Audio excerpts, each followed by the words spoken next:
આવતીકાલે રાજપીપળા ખાતે ડેડિયાપાડા ધારાસભ્ય ચૈતર વસાવા દ્વારા સમર્થકો સાથે પોલીસ અધ્યક્ષની કચેરીએ ઉપસ્થિત રહેવા સામેના સવાલો ઉઠ્યા। એક તરફ ડેડિયાપાડા આપના ધારાસભ્ય ચૈતર વસાવાએ નર્મદા પોલીસ સામે ગંભીર આક્ષેપો લગાવી નર્મદા પોલીસ સામે બાયો ચડાવી છે। સોશિયલ મીડિયામાં પોતાનો વિડીયો જાહેર કરી પોલીસ સામે ગંભીર આક્ષેપો કર્યા છે। ચૈતર વસાવાએ પોતાના વિડીયોમાં જણાવ્યું છે કે નર્મદા જિલ્લામાં ગેરકાયદેસર ચેકપોસ્ટ ઊભા કરી દંડના નામે લોકોને ડરાવવામાં આવે છે, કરોડોનો દંડ ઉઘરાવવામાં આવે છે। તેનો અમે વિરોધ કરીએ છીએ। નર્મદા જિલ્લામાં બેફામ ખુલ્લામ દારૂ જુગારના અડ્ડા ચાલે છે, રેતી માફિયાઓ બેફામ રેતી ખનન કરે છે વગેરે ગંભીર આક્ષેપો ચૈતર વસાવાએ સોશિયલ મીડિયામાં કર્યા। આવતીકાલે પોતાના સમર્થકો સાથે લોકોને ઉપસ્થિત રહેવાની સોશિયલ મીડિયાના માધ્યમથી જાણ કરી પોલીસ અધ્યક્ષની કચેરી હલ્લાબોલ કરવાની સોશિયલ મીડિયામાં જાહેરાત કરી છે। ત્યારે સામે નર્મદા પોલીસની પણ સામી પ્રતિક્રિયા આવી છે। જિલ્લા નાયબ પોલીસ વડા લોકેશ યાદવે પોતાનો વિડીયો જાહેર કરી ધારાસભ્ય ચૈતર વસાવાના તમામ આક્ષેપોનું ખંડન કરી પોલીસે કરેલી સારી કામગીરી લોકોને જાણ કરતા જણાવ્યું છે કે નર્મદા પોલીસ કોઈને ડરાવી ધમકાવીને કામ કરતી નથી, પરંતુ ટ્રાફિકના નિયમોનું પાલન નહીં કરનાર સામે કાયદેસરની કાર્યવાહી કરે છે। તેની સામે નર્મદા પોલીસે ચૈતર વસાવાના તમામ આક્ષેપો ખંડન કરતા પોલીસની કામગીરીની વિગત જણાવતા ડીવાયએસપી લોકેશ યાદવે જણાવ્યું, નર્મદા જિલ્લામાં ગયા વર્ષના 90% ફેટલ અકસ્માતો થયા હતા, જેમાં ડેડિયાપાડા સાગબારામાં 50% ફેટલ અકસ્માતો નોંધાયા છે, જેને ધ્યાનમાં રાખી નર્મદા પોલીસે ટ્રાફિકના નિયમોનું પાલન કરવા માટે લોકોમાં ટ્રાફિક અંગે જાગૃતતા આવે અને અકસ્માત ન થાય તે માટે હેલ્મેટ પહેર્યું હોય, સીટ બેલ્ટ ના પહેરી હોય, ડ્રિંક કરી ડ્રાઇવિંગ કરતા હોય, બધાની સામે કાયદાકીય કલમ અનુસાર કામગીરી કરવામાં આવી છે। પ્રજા પાસે ટ્રાફિકના નિયમોનું પાલન કરવાની કોશિશ કરી છે। નર્મદા પોલીસે જેમની પાસે લાયસન્સ નથી તેવા લોકો 5000 લોકોને લાયસન્સ અપાવવાના કેમ્પ કર્યા છે, હેલ્મેટનું વિતરણ કર્યું।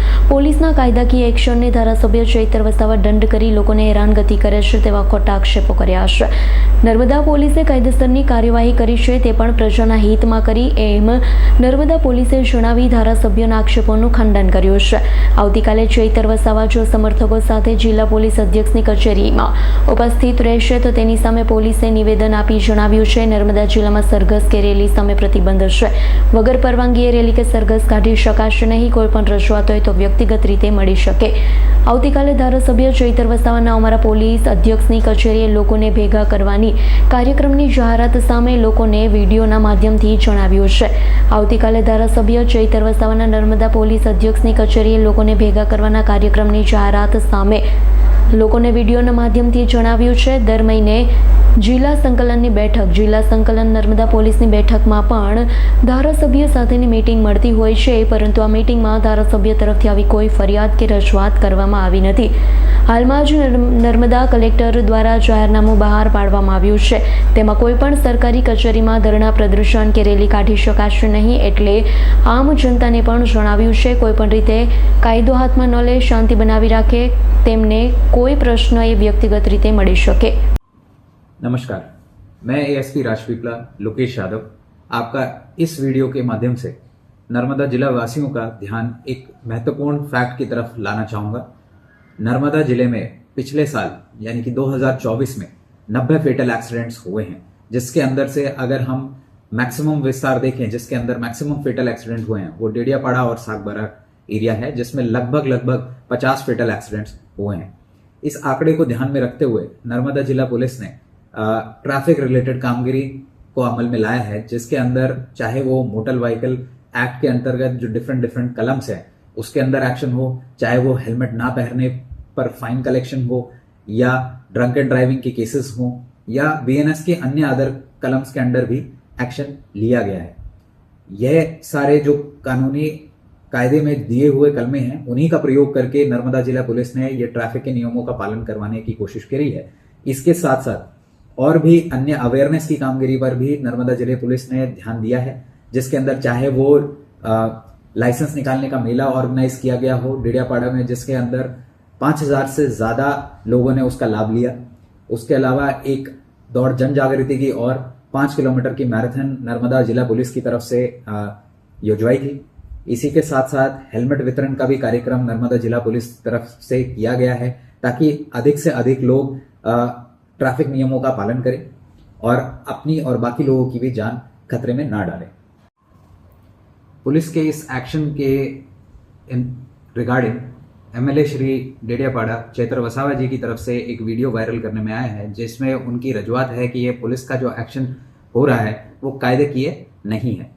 हम इस वीडियो के माध्यम से आप लोगों का ध्यान इस और आकर्षित करते हैं कि जिला संकलन मीटिंग में हर महीने सारे एमएलए एमपी श्री अने जो कलेक्टर अधिकारीगण हैं वो उपस्थित रहते हैं और उसी के साथ साथ एक एसपी सर के साथ भी एमएलए और एमपीस की मीटिंग होती है हर महीने। अभी तक एमएलए श्री की तरफ से यह रजूआत कभी भी संकलन की मीटिंग में या एसपी सर की संकलन मीटिंग में कभी भी नहीं उठाया गया है। और इस वीडियो के माध्यम से हम सभी लोगों से, एमएलए श्री एवं और भी नागरिकों से ये रजूआत करते हैं कि आपकी अगर कोई भी रजूआत है, आप सरकारी ऑफिस आके अपनी रजूआतें कर सकते हैं, परंतु यह एक शिस्तबद्ध तरीके से ही होना चाहिए। और हम इस चीज़ की तरफ भी आपका ध्यान आकर्षित करते हैं कि अभी करंटली कलेक्टर श्री द्वारा एक जाहिरनामा अमल में है, जिसके अंदर किसी भी सरकारी ऑफिस में धरना प्रदर्शन या रैली या किसी भी तरीके का प्रदर्शन सख्त मना है। सो हम इस वीडियो के माध्यम से सभी से ये रजूआत करते हैं कि अगर आपका कोई भी प्रश्न है, कोई भी रजूआत है, आप शिष्टबद्ध तरीके से कर सकते हैं। आप किसी भी तरीके से कानून को या कायदे को अपने हाथ में ना ले और शांति बनाए रखें। धन्यवाद। शांति सलामती અને સુરક્ષા બની રહે, કાયદો અને વ્યવસ્થા જળવાય એ ડ્યુટી પોલીસની છે।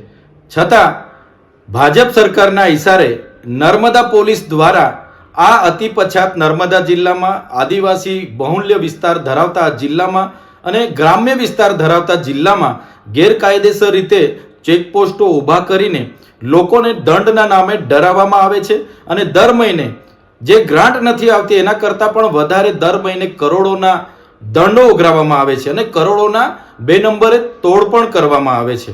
ત્યારે આ નર્મદા જિલ્લામાં આદિવાસીઓની કુળદેવી દેવમોગરા ખાતે આવનારા ગુજરાત, મહારાષ્ટ્ર અને મધ્યપ્રદેશના અનેક લોકોની રજૂઆતો અમારા સમક્ષ આવી છે। ત્યારે અમે અનેકવાર ત્યાંના પીએસઆઈઓને વાત કરીએ તો ઉપરથી સૂચનાની વાતો કરવામાં આવે છે। ત્યારે ભાજપ સરકારના ઇશારે જે દંડો ઉઘરાવવામાં આવે છે, જેની સામે અમે વિરોધ કરીએ છીએ। અમે પૂછવા માંગીએ છીએ પોલીસને, નર્મદા જિલ્લામાં બેફામ બુટલેગરો બન્યા છે, દારૂના ખુલ્લેઆમ ઠેકાઓ ચાલે છે, આકડા જુગારના ધંધાઓ ધમધમે છે, રેતીના માફિયાઓ, માટીના માફિયાઓ અને જમીન ખનનના માફિયાઓ આજે બેફામ ઓવરલોડ ટ્રકો ભરીને નીકળે છે। ગામની જનતાએ ટ્રકો તમને લાવીને સોંપે છે।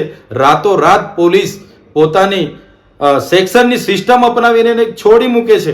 ત્યારે એક વ્યક્તિ પોતાની આસ્થાએ દર્શનાર્થે પોતાના પરિવાર સાથે જતો હોય, કોઈ વ્યક્તિ પોતાના પરિવાર સાથે લગ્નમાં ચાંદલો કરવા જતો હોય, કોઈ ખેડૂત ખેતરે પાણી વાળવા જતો હોય, કોઈ મજૂર સવારે પોતાનું ઘરબાર ચલાવવા માટે મજૂરીએ જતો હોય કે કોઈ યુવાન કે યુવતી કોલેજે જતા હોય, એવા લોકોને પણ આ પોલીસ દ્વારા છોડવામાં નથી આવતા, ડરાવવામાં આવે છે, હેરાન કરવામાં આવે છે અને દંડની વાત કરવામાં આવે છે। અને તોડ કરીને તોડ નહીં થાય તો એને જેલ હવાલે કરીને એના વાહનો જપ્ત કરીને કોર્ટના મારફતે છોડાવવા માટેનો કેસ બનાવવામાં આવે છે, જેનો હું સખત શબ્દોમાં વિરોધ કરું છું। અને મારો વિરોધ નોંધાવવા માટે આવતીકાલે 3/4/2025 ગુરુવારના રોજ સવારે 11 કલાકે નર્મદા પોલીસ અધિક્ષકની કચેરી ખાતે હું જવાનો છું। તમામ લોકોને પણ હું અપીલ કરું છું કે આ લૂંટ મચાવનારી, ભાજપ સરકારના ઇશારે કામ કરનારી આ નર્મદા પોલીસ સામે ખુલાસો માંગવા માટે તમે પણ આવતીકાલે 11 વાગે રાજપીપળા એસપી કચેરી ખાતે સૌ ઉપસ્થિત રહેજો। ધન્યવાદ। દીપક જગતાપનો રિપોર્ટ, આજ9 ન્યૂઝ, રાજપીપળા। અમારી તમામ માહિતીથી અપડેટ રહેવા માટે જોડાયેલા રહો S9 ન્યૂઝ સાથે।